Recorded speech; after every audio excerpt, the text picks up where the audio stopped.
He stood frozen, staring at the name card meant to humiliate him. Low educated. Fake dad. Laughter echoed. Eyes mocked. Dignity shattered.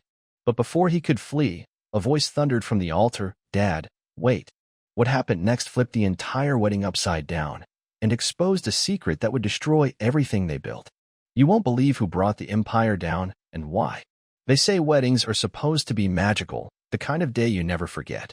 And while this one wasn't my wedding, it was my son Evan's, and I had always imagined I'd be filled with nothing but pride. I pictured myself standing in the back, watching him step into a brand new chapter with someone he loved deeply.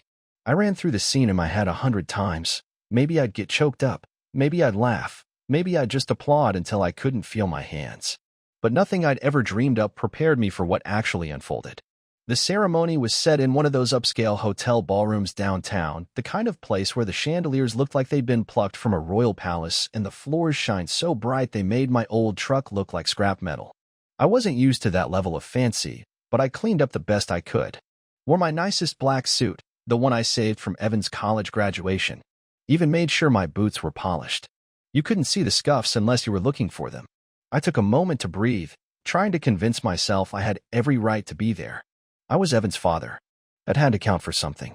Someone from the staff led me to a front row seat, right where close family was supposed to sit. Every chair had a folded name card on it. At first, I didn't catch anything unusual. I was more worried about not tripping on the thick carpet. But when I leaned over to check the card, my heart hit the brakes. It didn't say Thomas Granger. It didn't say father of the groom. It said something else.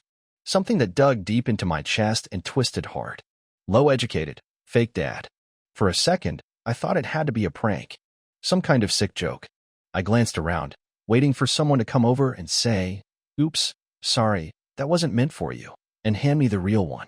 But nobody moved. And then I heard it.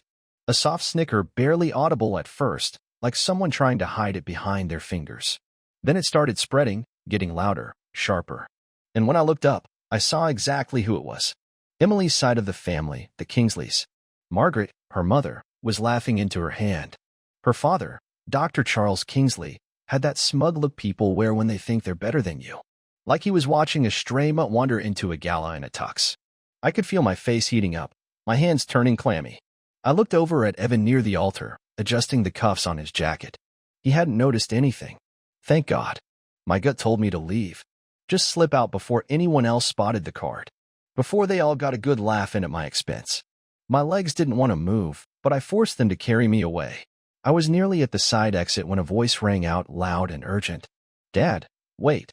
I stopped cold, turned around. And there was Evan, hustling down the aisle, his suit flapping behind him like a cape. His face wasn't embarrassed, it was flushed with fury. The kind I hadn't seen in years. Not since some kid tried to steal his bike when he was a teen. He reached me, grabbed my arm with a firm grip. "Let's get out of here, Dad," he said, voice tight. I just stared at him, stunned into silence. I could feel the entire room watching us, holding its breath. But I looked in his eyes, those same eyes that used to light up when I'd lift him out of his crib, and I knew what I had to do. I nodded, and we walked away. We left the chandeliers, the marble floors, the whispers, and judgmental stares. Evan didn't let go of my shoulder the entire way, like he was shielding me from every glance meant to hurt. As the doors swung shut, I caught one last glimpse. Emily stood at the altar, frozen in place. Her white dress gleamed under the lights. Her mouth was hanging open. Margaret looked like someone had slapped her, and Richard Kingsley? He looked like he'd bitten into something rotten. Good. Let them all know how it feels to watch something valuable slip right through your fingers. Outside, the sunlight hit me like a flashbulb. I blinked against it. Evan walked ahead, jaw clenched so tight it looked like it hurt. We didn't exchange a single word until we hit the parking lot. My hands were shaking as I fumbled for my keys, but Evan reached out and took them gently. "I'll drive," he said quietly. I sank into the passenger seat, heavy like my body was made of stone. As he pulled the car onto the road, I stared out the window, trying to sort through the storm in my head. I should have been devastated, humiliated, and I was, in part. But there was something stronger rising up in me. Pride. Evan could have stayed, could have ignored it, smiled for the pictures, played the good groom. But he didn't. He stood up. For me. For what was right. For respect. For love. We sat in silence, the city blurring past in streaks of glass and sunlight. My mind kept drifting back to that card. Those cruel, sharp words. Low-educated, fake dad. That's what they saw. Not the man who worked double shifts to keep food on the table. Not the dad who learned to braid hair because Evan wanted to be a superhero in a homemade cape. Not the guy who sat at his bedside, praying through the night when Evan was sick and burning with fever. No, just a punchline to their private joke. Evan tapped his fingers against the steering wheel. "I'm sorry, Dad," he finally said, voice low. "I should have seen it coming." "You couldn't have known," I replied, forcing the words past the lump in my throat. "But you stood by me. That's what matters." He looked over and smiled, small, but honest. The kind of smile I hadn't seen in years. And all at once, I saw every version of him I'd ever known. The missing teeth grins, the teenage half-smiles, the proud look he wore on graduation day. That was my son. We didn't go straight home. Instead, Evan pulled into that old diner on 4th Street, the one where we used to grab burgers after his baseball games. The place was mostly empty. A couple of truckers, a waitress wiping down the counter. We slid into a booth by the window. He ordered coffee. I asked for a slice of pie. We didn't say much. We didn't have to. Outside, life went on. Somewhere back at that ballroom, the Kingsleys were probably still scrambling, trying to figure out how to explain why their big perfect wedding had just unraveled in front of everyone. Maybe they were still laughing. Let them. Maybe they were cursing my name behind closed doors. Maybe not. I honestly didn't give a damn. I had something they'd never understand. I had my son. And I had a kind of love that no degree or pedigree could ever buy. No cheap insult could take that away. Sitting in that beat-up booth with him, surrounded by the hum of an old diner, I felt something I hadn't felt all day, peace. They could call me whatever they wanted. I knew who I was. I was his dad. And that meant everything. The ride back to our little place on Maple Lane was quiet, but it wasn't heavy. It was the kind of silence that comes after the storm, when you realize you're still in one piece. As we pulled up to the house, I let out a breath I didn't even realize I'd been holding. The porch light flickered, same as always. The paint was peeling on the fence, the grass had seen better days, but to me, it looked like home. It looked perfect. Evan was the first one out of the car, unlocking the front door like muscle memory. I followed behind, moving a bit slower, my legs stiff from the drive. Inside, the place smelled like it always had: coffee, old leather, a little dust. It was comforting. It was real. Evan dropped the keys on the hallway table, shrugged off his jacket, and turned toward me with an expression I hadn't seen in years. It wasn't anger. It wasn't shame. It was sadness. Honest, painful sadness. "I didn't want a day to end up like this," he said, voice low. I shook my head. "You didn't do anything wrong." He dropped down onto the couch, the same one we'd patched up more times than I could count. I settled into my old recliner, the one that squeaked if you leaned too far back. That chair had seen it all. I'd read Evan's stories from it, waited up when he stayed out too late, and nodded off there more nights than I cared to admit. As I sat, memories hit me like warm waves. Nights with no power, wrapped in blankets, eating cold beans straight from the can like it was some grand adventure. I remembered when Evan was around 8, swearing up and down he'd grow up and buy me a real leather recliner, one that didn't sound like it had asthma. I told him I liked the squeak. It made the chair feel alive, like the house itself had a heartbeat. That memory brought a smile to my face. For the first time that night, the tightness in my chest loosened. Evan leaned forward, resting his elbows on his knees. "You ever think maybe I should have picked someone simpler? Someone without all that baggage?" I let the question sit there. I wasn't about to tell him who he should love. Love isn't logical. It's not a checklist or a perfect recipe. It's messy. It's stubborn. And I knew that better than most. I stood up without saying a word, headed into the kitchen, and grabbed 2 cold beers from the fridge, the cheap kind we always kept around for Saturday nights working on the truck. I handed one to him. He took it with a small, tired smile. "You loved her?" I asked, sinking back into my chair. Evan nodded. "I thought I did. I thought she loved me for who I really was, not who I could become to impress her parents." I took a sip. The beer was sharp, almost sour, but familiar. "Maybe she did," I said. "But love isn't about talk. It's about who sticks by you when everything goes to hell." He looked up at me then. His eyes were glossy, but he wasn't crying, just holding everything back like a man who'd had too many walls fall down in one day. "You always stood by me," he said. "Always." Outside, I could hear a car pass, a dog bark a few houses down. The world kept moving, even if it felt like ours had been paused. I thought about everything that had led us to that moment. Every late-night worry. Every scraped knee. Every conference with teachers who couldn't see past my calloused hands and cheap clothes. The nights Evan was sick, when I slept on the floor next to his bed just to be close. The days I had barely anything left in my wallet, but he always had lunch money. I didn't get everything right. I messed up. Lost my temper more than once. Missed some things when I had to work a double. But I never missed the big moments. The ones that counted. And no matter what anyone thought of my education or my bank account, they couldn't take that from me. You remember, I said, leaning back as the chair groaned beneath me, when you broke your arm in that backyard football game? Evan laughed under his breath. Yeah, I thought you were going to kill me.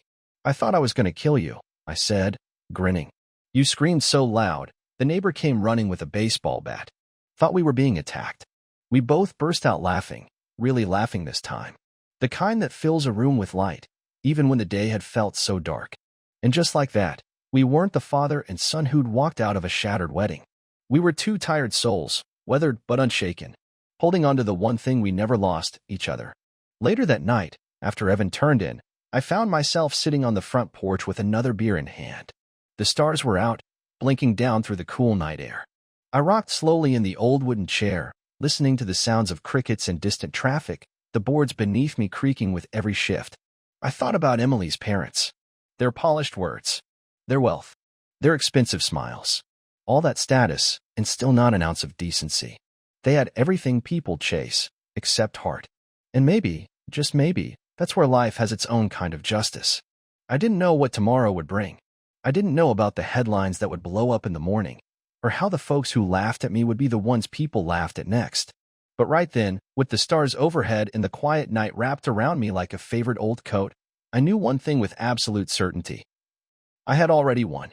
I had raised a good man. And no insult, no name card, no room full of smug faces could ever take that victory away from me. I took a slow sip from the bottle, tilted my head back, and let my eyes wander up to the stars, a small smile creeping onto my face. Let the world think whatever it wanted. I knew the truth. And so did my son. There's a certain kind of fire that settles deep in a man's bones when he's spent his life fighting uphill with nothing but grit and stubborn will. Being a single father? That was never part of the plan. No one ever plans for that. Rachel and I, we thought we had time forever, even. She was the dreamer between us. The smart one. Always talking about things bigger than what our small town could offer. But when the sickness came, everything shifted.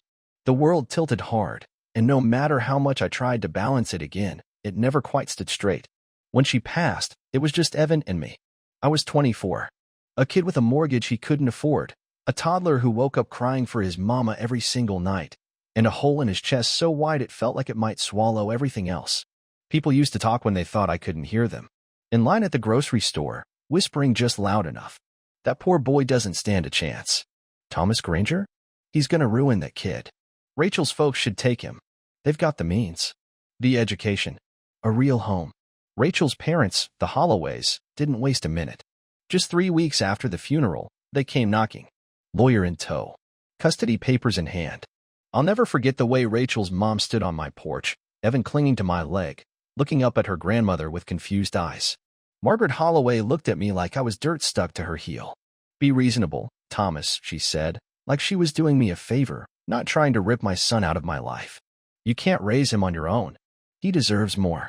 I didn't say much. I never had a way with big speeches. I just told her one word, no. They didn't take it well. Hauled me into court 3 different times. Said I wasn't fit. Said I was uneducated. That I worked with my hands instead of wearing a suit. That our house was too small, my income too thin. I remember sitting there in the courtroom wearing the only tie I owned, listening as their lawyer painted me as a liability. A broken man.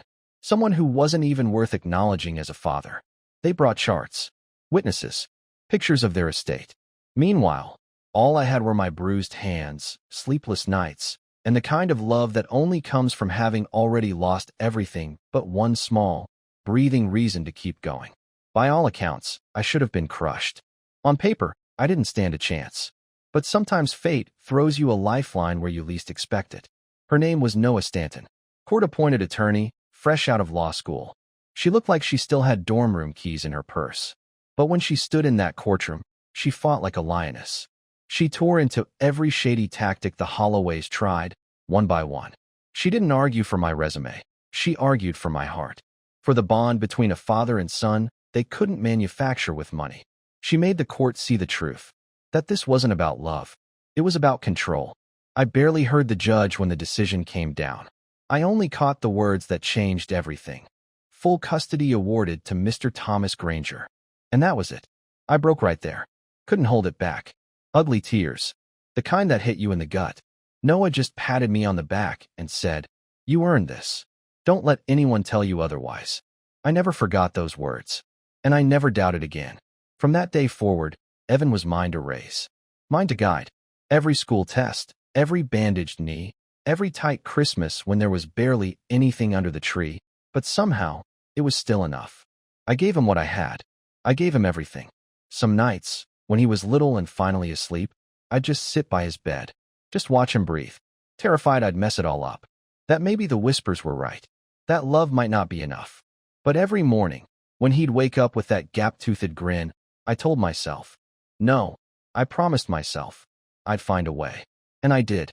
Not flawlessly, not by any parenting manual, but I showed up. I stayed. I gave him love that didn't come with conditions. That squeaky recliner in our living room, that's where I sat for bedtime stories, where I waited up when he stayed out late. It was the seat of every late-night worry and early morning hope. As he grew up, life didn't exactly roll out a red carpet for us. Teachers judged me when I walked into school meetings with grease on my jeans. Other parents never invited me to the backyard cookouts. They welcomed Evan, but left me outside the circle. I'd be lying if I said it didn't sting. But Evan, he never blinked. He'd come home talking about his classmates' parents, doctors, lawyers, CEOs.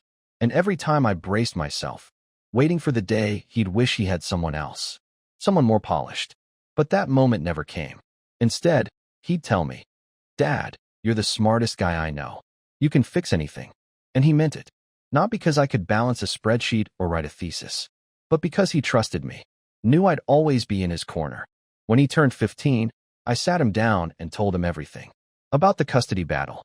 About how close I came to losing him. I figured he had a right to know. I thought maybe he'd be angry. Or upset. But instead, he hugged me so hard I thought I'd snap in half. "You never lost me, Dad," he whispered. "You never will." Now, sitting out on that porch all these years later, those words circled back in my head like a song I never forgot.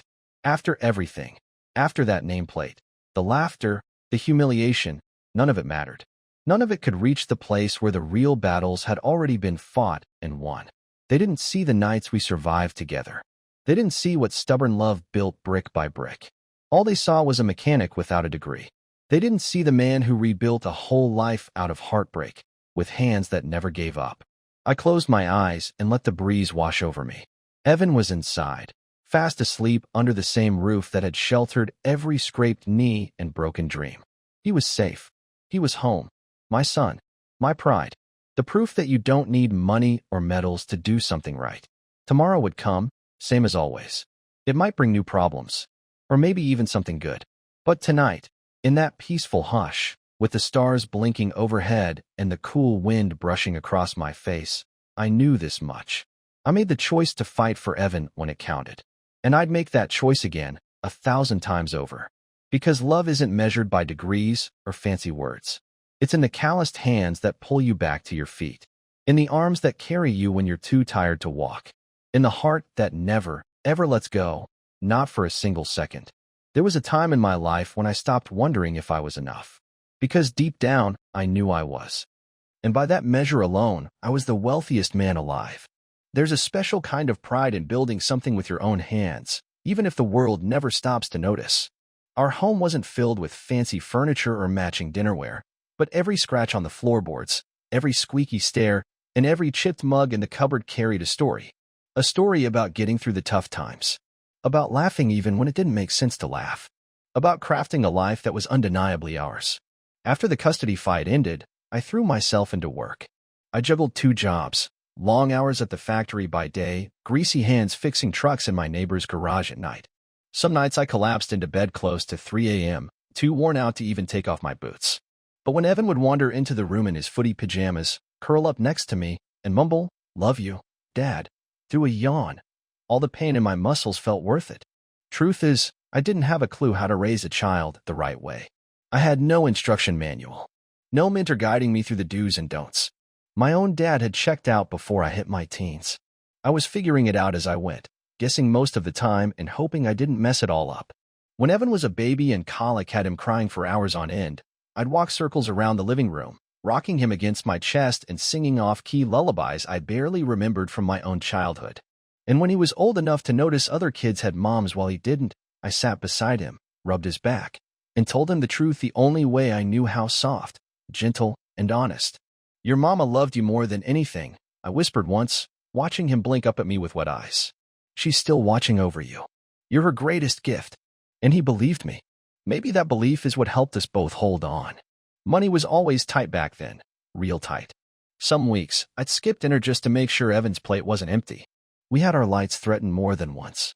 I learned how to stretch every penny: hand-me-downs, thrift store toys, school supplies bought at clearance sales when nobody else was shopping. And the crazy thing? Evan never once complained.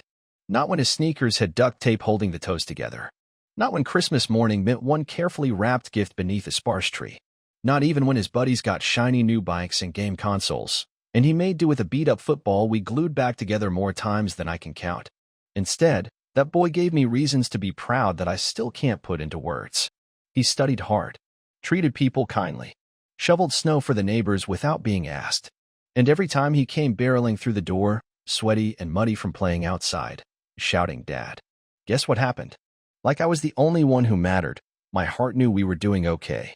Our backyard wasn't anything special, just enough space for a rusty old grill and 2 lawn chairs.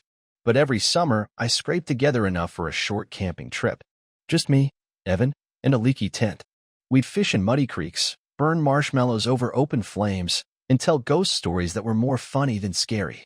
Those weekends were chaotic, loud, and absolutely perfect.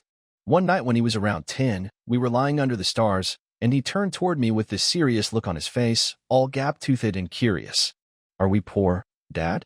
That question hit me like a punch to the chest. I wanted so badly to tell him no, to pretend we were just like every other family. But I didn't want our life to be built on lies.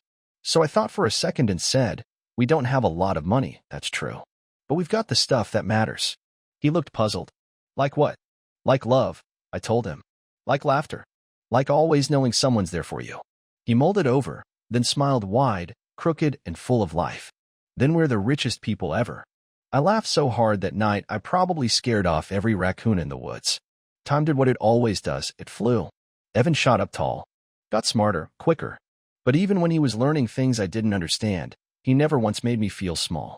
He'd come home from school and patiently explain algebra, history, even science experiments that left the kitchen smelling like burnt sugar for a week. When he got that full scholarship to college, I stood in the driveway, waving goodbye with a tight throat and eyes I pretended weren't watering. He hugged me so hard it hurt. "I'll make you proud, Dad," he said. "You already have," I told him. The house felt emptier after he left. So I kept myself busy, finally got around to fixing up that old motorcycle, started volunteering at the youth center, showing kids how to tinker with engines, passing on what I knew felt like the right thing to do. Every Saturday, without fail, Evan would call. Sometimes from his dorm, sometimes from the library, once in the rain with a broken umbrella, just to tell me how he'd aced his chemistry test. No matter how far he went or how packed his schedule got, he always found time to check in. Then came the day he called with something different in his voice. Excitement. Nerves. Hope. "Dad," he said breathlessly, "I met someone. Her name's Emily." And just like that, everything changed. She sounded sweet, kind, maybe a bit refined. But I didn't mind. Love has a way of smoothing the edges. When Evan mentioned her folks were a little formal, I figured that would pass once they got to know us. I didn't realize then how deeply they looked down on people like me, how invisible they believed we were. Not equals. Not even close. Just something to tolerate, until they no longer had to. Maybe I should have seen the signs. But love blinds you. Makes you believe the best, even when the red flags are waving in plain sight. Still, no amount of snickering in some grand ballroom, no smug faces or cruel nameplates, could erase the life we built. A life forged in long nights and hard choices. A life full of loud laughter, stubborn hearts, and the kind of bond that snobbery can't scratch.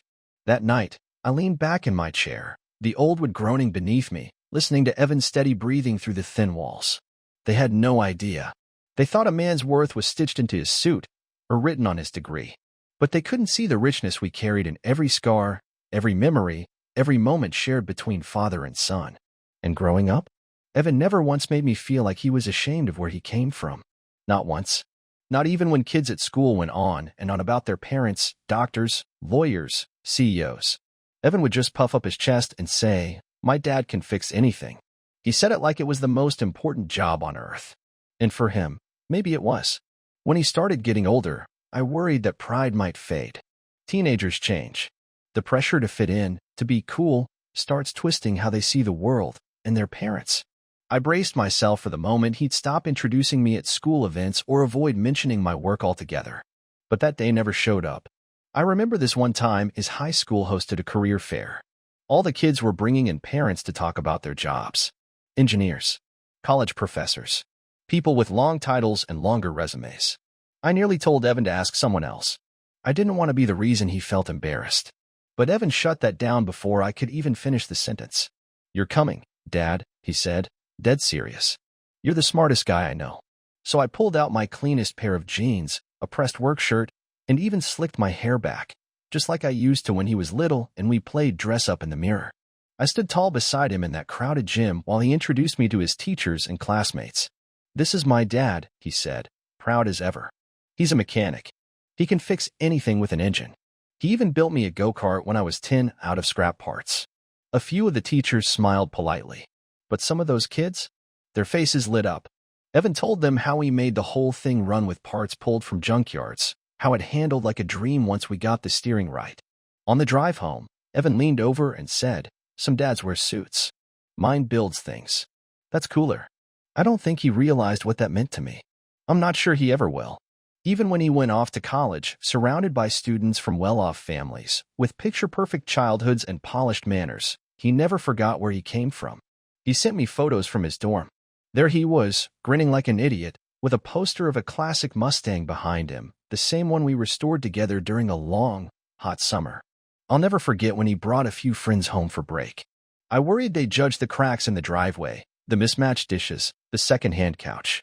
But Evan welcomed them in like he was showing off a castle, took them to the old shed out back, told stories about changing oil before he could even legally drive. He pointed at my battered old recliner and said, "Best chair in the world." Sat there every night listening to my dad's stories. And when one of the guys laughed about the size of our kitchen, Evan just shrugged. "Yeah, but you've never had burgers like my dad's." He made me feel like I stood 10 feet tall. That's what love does. It doesn't shrink you to fit someone else's expectations. It lifts you up, puts you on display, even when the world's too blind to see your worth. Then came Emily. He met her not long after, and right away, I could see it. He was gone for her. He talked about her like she was something out of a dream. Brilliant, ambitious, top of her class, studying to be an international lawyer. Every time he said her name, it was like watching sunlight pour out of his smile. The first time I met her, she was polite enough. Kind of stiff, maybe, but not rude. I figured she was just nervous, didn't know how to talk to a man who spends most of his day covered in grease. Her smile was tight. Her words, cautious. Like standing next to me might stain her shoes. But Evan adored her. That was enough for me. At least, that's what I told myself. Over time, though, I started seeing the cracks. At family dinners, her parents talked over me like I was invisible.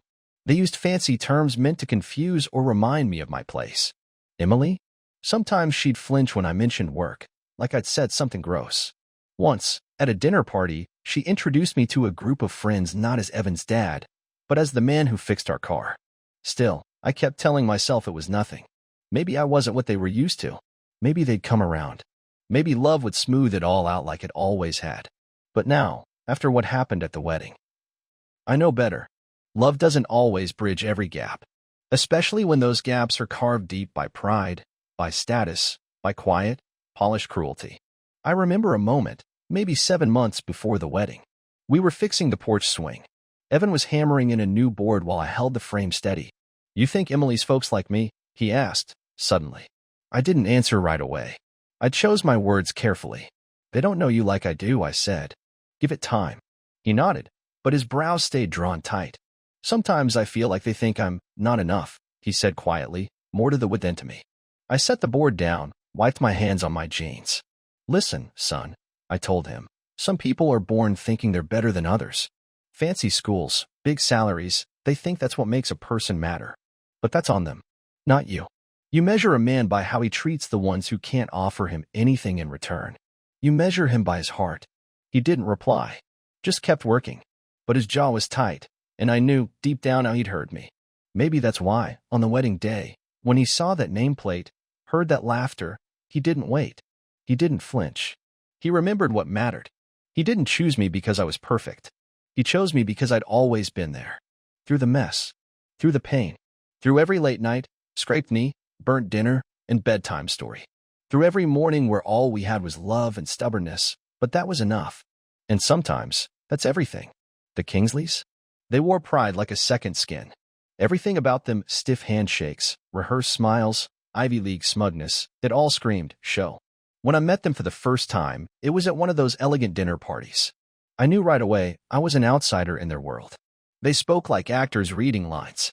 Their voices crisp, their laughter hollow. They didn't have conversations, they held contests, who had the most degrees, who closed the biggest deal, who dined with who at the country club. Still, I tried to fit in. I put on the best clothes I had.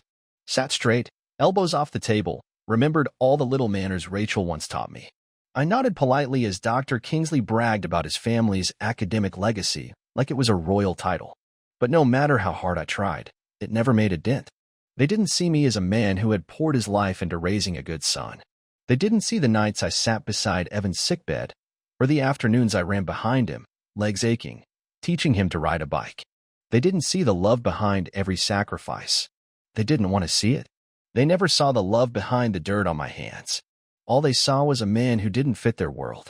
To them, I was just a high school dropout who didn't belong at their fancy parties or in the polished conversations with their Ivy League friends. I kept my mouth shut for Evan. I laughed along when their jokes cut too close. I smiled through clenched teeth. And every time they looked at me like I was something stuck to the bottom of their shoe, I swallowed it whole like a bitter pill. Because Evan was happy. Or at least, I wanted to believe he was. I let myself hope, maybe foolishly, that love would build the kind of bridge their words never could. In the days leading up to the wedding, the signs were there. Little things. Emily softly suggesting I buy a new suit, something more fitting for the venue. Margaret Kingsley, sweet as syrup, offering to arrange for a speech coach in case I wanted to say a few words. A backhanded kindness wrapped in velvet gloves. Then a book arrived in the mail from Dr. Kingsley, Modern Etiquette for Today's Gentleman, with a note, a little light reading before the big day. I could have snapped. I'd have every reason to. A younger version of me might have stormed over and told them exactly where they could shove their smug advice. But years of raising Evan had taught me when to fight and when to walk away. This wasn't about pride anymore. It was about giving Evan his day. So I kept quiet. I wore the suit, stiff, awkward, like it belonged to someone else. I practiced my manners. I sat through long dinners listening to stories about summer homes, elite schools, and six-figure vacations I couldn't even imagine, much less afford. I did it for Evan. The morning of the wedding, I woke up before the sun, made a pot of coffee and sat alone in the kitchen, watching the sunrise peek through the trees. I thought of Rachel, how proud she'd be. I thought of Evan as a little boy, crawling into my bed after nightmares, holding tight to my arm. And now, he was a man, starting a life of his own. I whispered into the quiet, "You did good, Rachel. We did good." Driving to the venue, I could feel my heart thudding hard. The hotel ballroom was something out of a movie, gold accents, chandeliers sparkling like ice, people floating around in designer dresses and custom suits like they were born into elegance. I felt like a beat-up old pickup parked in the middle of a car show. Still, I kept my head high. I smiled. I let Margaret kiss my cheek and pretended I didn't see her wipe her hand on her dress seconds later. I even laughed at Dr. Kingsley's jokes, though every one of them was a disguised jab meant to remind me I didn't belong. Then came the moment that broke it all. I made my way to my seat, dodging the stares and polite snickers, doing my best to stay invisible. But when I bent down and saw the name card waiting for me, everything stopped. Low educated. Fake dad. I froze, staring at the words like they might blur if I blinked hard enough. But they didn't. The letters were sharp, printed deliberately, without hesitation. I felt the air leave my chest. And then I heard it. Soft laughter, the kind people try to muffle behind their hands. It grew louder. Meaner. I looked up and caught Margaret covering her mouth, her eyes dancing with amusement. Dr. Kingsley gave a slow shake of his head, like he pitied me, like I was some mutt that wandered into a ballroom. I wanted to disappear. I wanted the ground to open and swallow me whole. But before I could move, before I could gather the shattered pieces of my dignity, his voice cut through everything. Let's go home. I turned, and there was Evan, standing halfway down the aisle. His eyes were on fire. No hesitation. No doubt. He crossed the room, took my arm, and led me out, past the stunned silence, past the perfect people in their perfect clothes, past the family that thought perfection came from a last name. Emily didn't follow. Margaret didn't say a word. Dr. Kingsley stayed frozen. They let us go like we were beneath them, like we were the ones not worthy. Outside, the sunlight was harsh, blinding.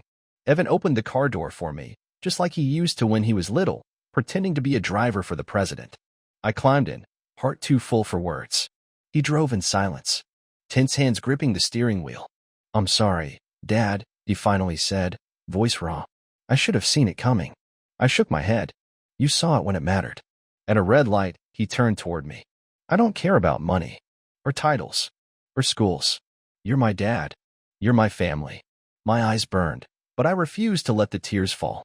Not yet. That moment changed something in me. I realized family isn't made in ballrooms. It isn't earned with degrees. It's built in the grit, in the moments no one applauds, in scraped knees and missed meals, in bedtime stories whispered under dim lights. That's where real loyalty lives. They could keep their champagne and chandeliers. I had something richer. I had Evan's loyalty, and nothing on this earth could top that.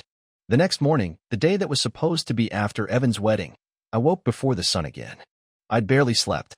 Every sound from the night before echoed through my head, the laughter, the shame, the silent walkout. It looped in my mind like a cruel movie I couldn't shut off. I sat on the porch with a cup of coffee, already cold in my hands. Watched the dawn roll in over the rooftops. Birds chirped. Somewhere across town, life continued like nothing had happened. But for me, everything felt different. Heavier. I wasn't mad anymore. Not really.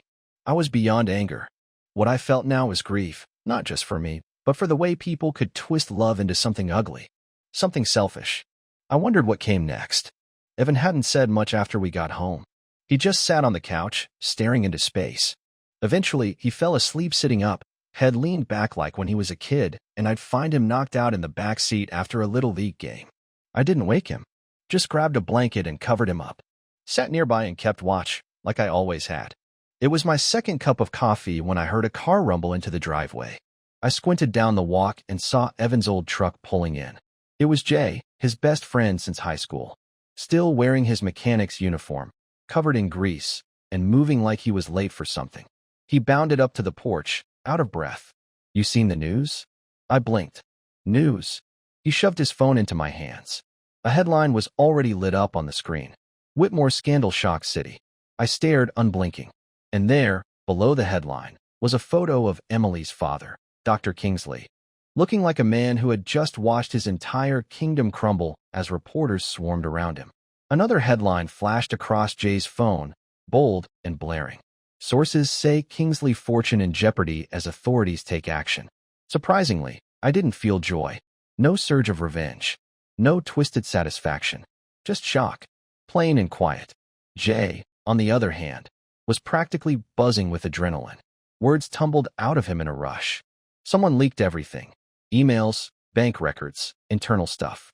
It's all over the news. The SEC's in it deep. Turns out Kingsley Industries has been cooking their numbers for years. I placed the phone down slowly, hands steady despite the drumbeat in my chest. My heart was racing, but oddly, my thoughts felt clear. Was this karma? Was this justice finally knocking? I couldn't say. But what I did know, without question, was that the same people who had tried to strip me of my dignity, who labeled me a fraud, who laughed behind folded napkins and tight smiles, were now crumbling beneath their own lies. Behind me, I heard the creak of the screen door. Evan stood there, hair a wild mess, a blanket still draped over his shoulders. What's going on? He mumbled, rubbing his eyes. I looked at Jay, then silently handed Evan the phone. He scanned the screen slowly, line by line. His eyes widened with each word. He didn't speak, didn't move, just stared, like he was reading something in a foreign language. After a long stretch of silence, He let out a slow breath and sank down onto the porch steps beside me. I don't even know what to feel, he whispered. I joined him, knees creaking as I sat. You don't have to feel anything right now, I told him gently. Just breathe. Jay patted his shoulder. Better to find out now than after you sign the paperwork, man. Evan nodded slowly, eyes still locked on the horizon. I almost married into that disaster. But you didn't, I reminded him, quiet but firm. You saw the truth when it counted. And so we sat there, the three of us, watching the world wake up around us. The neighbor's sprinklers ticked on. A lawnmower buzzed down the block. Birds chirped like nothing had changed. It was just another Saturday morning. But for us, it felt like stepping into a new chapter. By noon, Evan's phone was lighting up nonstop. Calls, voicemails, endless texts. Some from Emily, some from her family, others from guests at the wedding, suddenly desperate to know what we knew or whether we had anything to do with the leak. Evan didn't respond to a single one. He just stared at the screen and shook his head. At one point, he turned to me and asked, Dad, do you think they ever really loved me? Or was it all just appearances? That question hit hard. Harder than any insult they'd ever thrown my way. I think they loved what you represented, I said carefully. The image. The potential. But real love? Real love doesn't tear you down. It doesn't laugh when you hurt. It doesn't care about your salary or your wardrobe. He looked down. I don't think they ever truly saw me. They didn't deserve to, I said, my voice steady. As the afternoon rolled on, the news got worse, for the Kingsleys, at least. More files surfaced. Whistleblowers came forward. Ex-employees started talking to reporters. It was a tidal wave, and no matter how polished their statements were, they couldn't outrun it. They were drowning. Eventually, Jay stood and stretched. Gotta get back to the shop. Let me know if you want to blow off steam later. Evan nodded, and Jay disappeared down the walk. We stayed. We watched it unfold on Evan's old laptop, set between us on the porch table. At one point, a live feed showed Dr. Kingsley exiting his office surrounded by cameras. He looked drained, hollow, a man completely unrecognizable from the smug figure I'd seen the day before, smirking behind champagne glasses. Margaret was beside him, clutching her pearls like they were rosary beads. Emily was nowhere in sight. Maybe she was hiding. Maybe she had enough sense to stay out of the spotlight. Evan watched in silence, then shut the laptop with a sigh. I don't want anything from them, he said. No money, no excuses, not even an apology. You don't need anything from them, I said. You've already got everything that matters. He turned to me, and for the first time in a long time, I saw peace settle in his eyes. Not full happiness, not yet, but peace. And that was more than enough. That evening, we fired up the grill out back. Just the two of us. No guests, no fancy setup. Just paper plates balanced on our laps, ketchup dripping off our fingers, and burgers that would have put five-star chefs to shame. We didn't speak about the wedding, or the Kingsleys. We talked about dreams, about what's next. Evan said he was thinking about starting his own garage, something small, something real. Maybe even teaching kids how to work on engines, the same way I'd taught him. I told him it sounded just right. As stars blinked above us, I realized something. The storm had passed. It tried to take us down, tried to humiliate, divide, break. But we were still standing, still side by side, still undefeated. The days that followed blurred together. But one thought kept circling in the back of my mind, a memory I hadn't touched in years. A quiet secret even Evan didn't know. It went back to the early days. After Rachel passed, right around the time I won custody, I didn't have much. An old house, a rusted truck, and a few $1,000s left from Rachel's insurance. It wasn't enough to thrive, but I knew I had to be smart with it. So one afternoon, with Evan still wobbling around in diapers, I walked into a little community center that offered financial classes for struggling families. I didn't know anything about investing. Savings accounts confused me, but I listened. I learned. I asked more questions than anyone else in the room. That's where I learned how to start small, tiny investments, patient planning. And that's how I ended up buying shares in a modest little company back then called Kingsley Industries. They weren't a powerhouse at the time, just another mid-tier manufacturing group with okay numbers and decent growth potential. The shares were cheap, so I threw in a few $100s here and there, tucked it away, and forgot about it. Over the years, the company ballooned, and so did the value of my shares. I never talked about it, not out of secrecy, just because it didn't seem important. It wasn't life-changing money, and I wasn't one to brag. It was just something I did in the background. quiet, like patching a roof or buying Evan's school books. By the time Evan got to college, I owned more than a few shares, enough to be classified as a silent investor. Not enough to make decisions or sit at any table, but enough that someone, somewhere, would notice if I suddenly decided to cash out. And those shares? They sat untouched, growing quietly, until the night of the wedding. The moment I saw that nameplate and heard the laughter that followed, something inside me didn't explode with rage. It just clicked. Not in revenge, not in hate. It was clarity, cold and sharp. The people sitting in that ballroom, snickering into their champagne, thought I was nothing. They didn't know I held a small but real stake in the empire they flaunted, that I owned a piece of the very foundation they stood so proudly on. They had no idea that, with one decision, I could send a tremor through their carefully polished world. So I did. I waited until we got home. Until Evan, curled up on the couch under an old blanket like the boy he once was, drifted off to sleep. Then I sat at the kitchen table, pulled out my old beat-up laptop, the one I barely used anymore, logged into my investment account. There they were, my shares. Not millions, but not pennies either. Enough to cause a shift, enough to be noticed. And I didn't hesitate. I hit sell, not to the open market, either. I'd done my homework months back and had bookmarked a rival company, one that had been eyeing Kingsley Industries like a lion watching a limping gazelle. I directed the transfer to them. The whole transaction took less than 20 minutes. By sunrise, it would all be in motion. My ties to the Kingsleys, severed. And no, I didn't do it to destroy them. That wasn't what crossed my mind. I did it because I finally understood I didn't owe them a thing. Not my silence. Not my respect. Not even the investment I'd once quietly tucked away.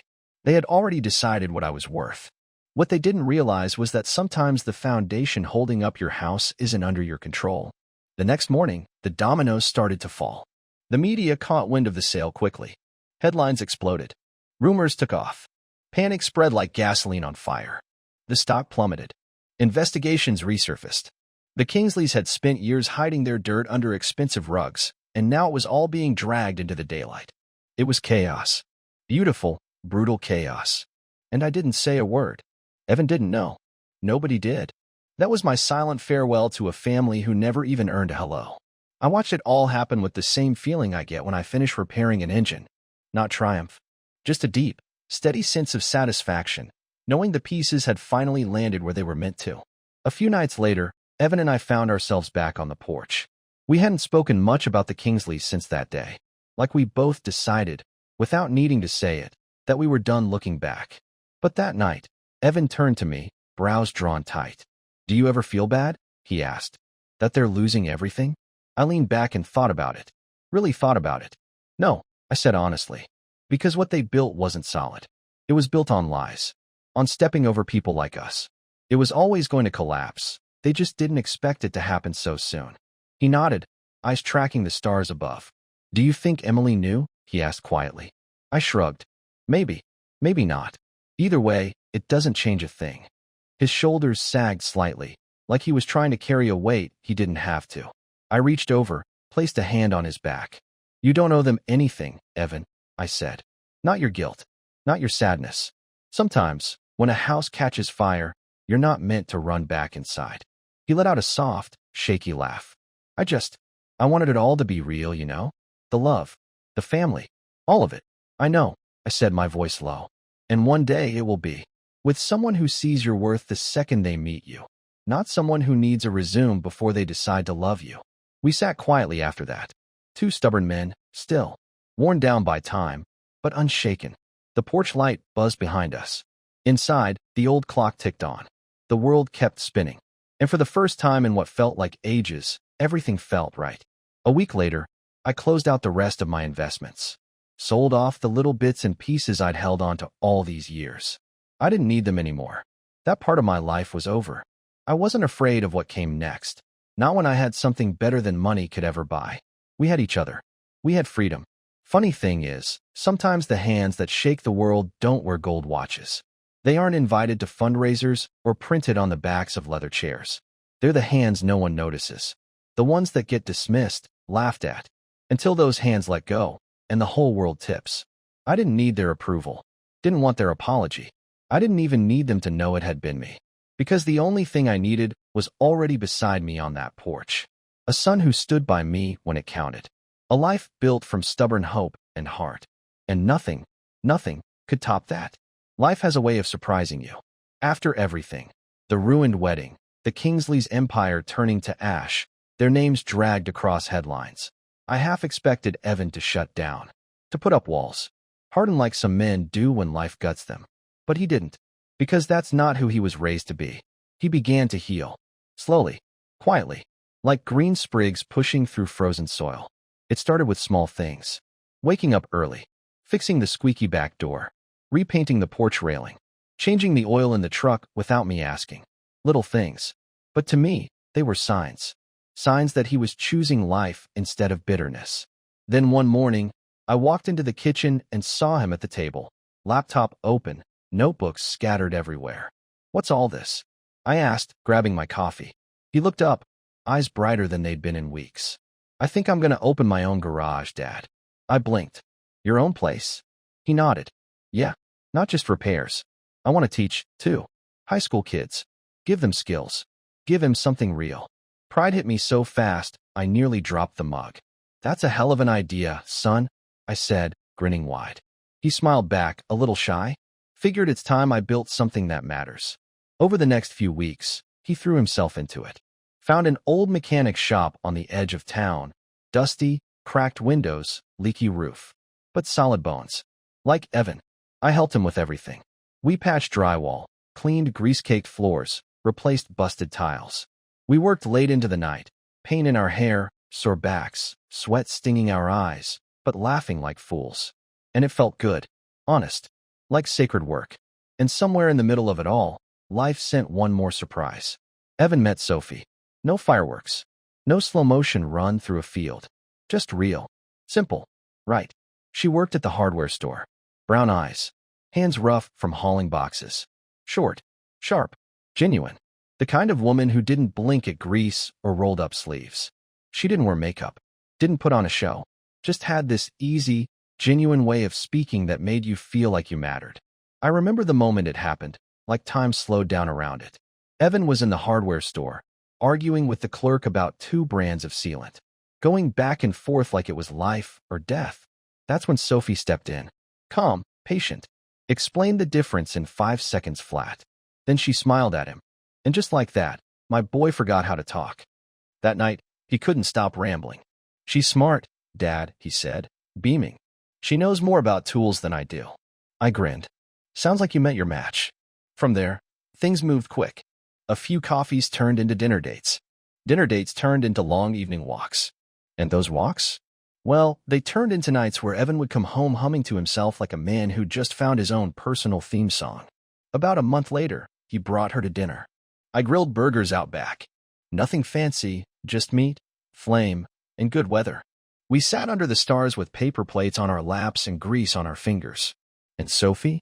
She fit in like she'd always been there. She laughed at our terrible jokes, teased Evan when he confused a flathead for a Phillips. But what got me most, what really stopped me, was how she looked at him. Not like he was a stepping stone to something better. Not like he had something to prove. No, she looked at him like he was already enough. That kind of gaze? For a man who'd spent too many nights wondering if he was worth loving, that look meant everything. Later that night, when the dishes were done and the stars were out, Evan turned to me, voice low. "Dad, I think she's the one." I put a hand on his shoulder. "When it's right, you just know." And you know. And he did. For months later, he proposed quietly, simply. No audience, no spectacle. Just him, down on one dusty knee inside the garage he was still rebuilding. A simple ring, a full heart, and a hope that was real. Sophie didn't even let him finish the question before she said yes. The wedding? It was small. Backyard. Under that old oak tree Evan used to fall out of as a kid. No glitz, no marble floors. Just close friends, a few neighbors, Jay cracking jokes as best man, and all the love a day could hold. No one cared what school you went to or what title was on your resume. All that mattered was the laughter in the air, and the tears welling in my eyes as I watched my son marry a woman who saw him, truly saw him. When they said their vows, Evan didn't mention careers or money. He talked about loyalty, about fixing broken things side by side, about the kind of love that takes grit, grace, and time, the kind that sticks. Later, as they danced barefoot in the grass, I leaned back in a lawn chair, beer in hand, and felt a kind of peace I hadn't known before. A full-circle kind of peace. From fighting in court to keep my boy, to walking out of a ballroom meant to shame us, to this backyard of joy. Later that night, Evan found me sitting on the porch, gazing up at the stars. He plopped down next to me, tie loose, hair wild from dancing. "Thanks for everything, Dad," he said softly. "You did this," I told him. "You built this life. You chose it." He shook his head. "I wouldn't have known how to choose it if you hadn't shown me first." We didn't say much after that. We didn't need to. Just sat shoulder to shoulder in the quiet, wrapped in the kind of silence that only love can hold. And in that moment, it all made sense. Every long night, every scraped knuckle, every moment I felt alone, every sacrifice, every humiliation, it had all been leading here. To a son who knew how to love right. To a life richer than anything money could ever buy. Some evenings now, I sit out front with a drink in my hand, watching the sky turn gold and lavender. My old chair creaks under me, and I let the sunset remind me how far we've come. I look through the window and see Evan inside, building something new with Sophie by his side. Their twins, Mia and Caleb, blur past in a storm of giggles and socked feet. Sophie laughs as she chases them around the room, while Evan growls like a bear on all fours, crawling after them. Their home is simple, just like mine once was. No crystal chandeliers, no polished marble, just warmth, just love. The kind of love that sticks to your ribs and sings in your bones. Evan catches my eye through the window and waves. I wave back, and what I feel isn't pride. It's something deeper, something that lives in your chest and makes everything else quiet. Peace.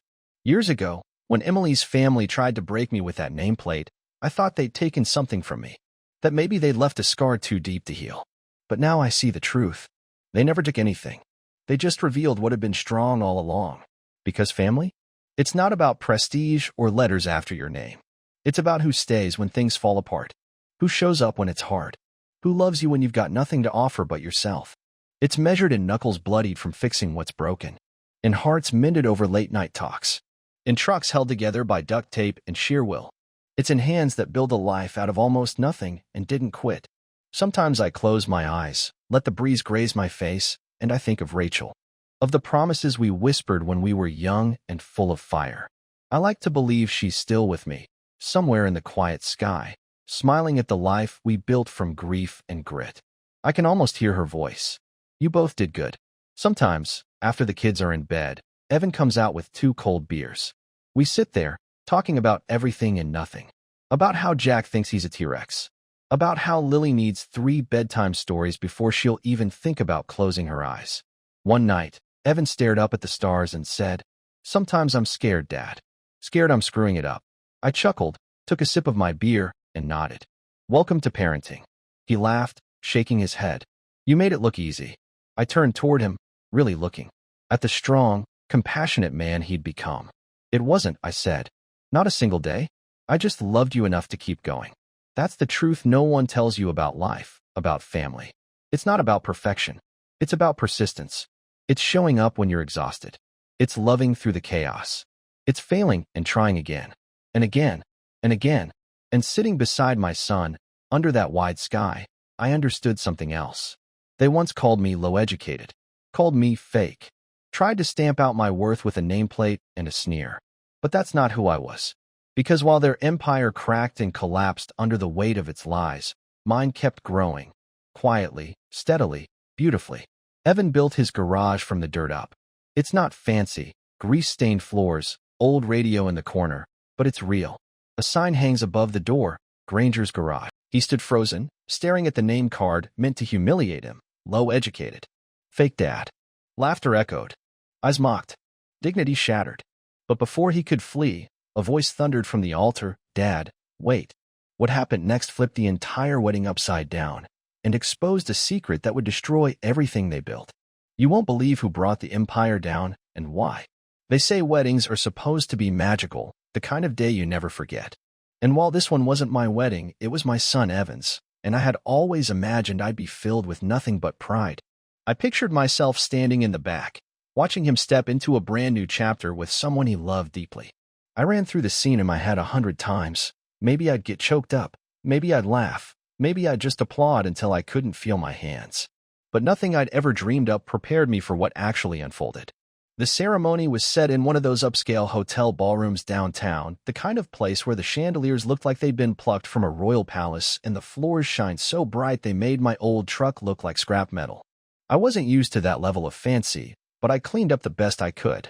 Wore my nicest black suit, the one I saved from Evan's college graduation. Even made sure my boots were polished. You couldn't see the scuffs unless you were looking for them.